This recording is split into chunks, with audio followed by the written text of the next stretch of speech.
Земјоделците од Кочанскиот оризопроизводен регион се уште ги чекаат ветените пари од субвенциите за пред 2 години.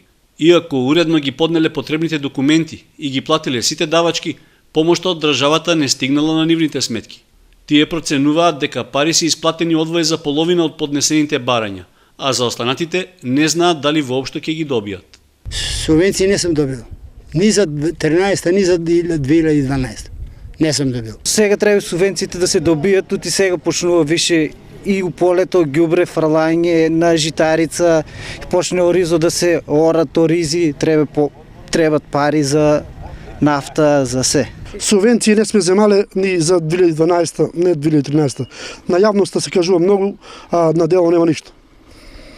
Платена водна заница, тоа сме чисти со сметките, а субвенции не сме земале. Субвенции оваа година не се даделе, пола ни ништо, а народот го терат на извршители да си плаќат водна заница. Освен што доцни добивањето на субвенциите, земјоделците сметаат дека се прави и селективност во исплатата.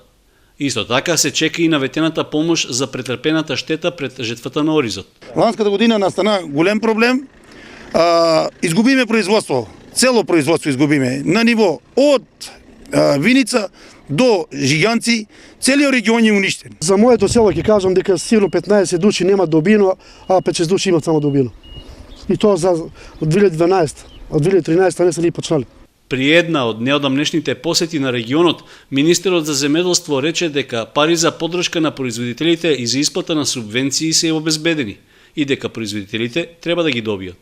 Обезбедивме како Министерство за земјоделство 5,5% од износ на буџетот да биде наменето за земјоделството.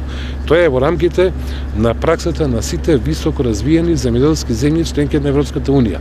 Ни Македонија не е исклучок. Според информациите од Министерството за земјоделство, со програмата за финансиска поддршка, близу 15 милиони евра биле предвидени за исплата на субвенциите за изминатите години. Колку од нив веќе легнале на сметките на земјоделците, министерот Димовски не кажа.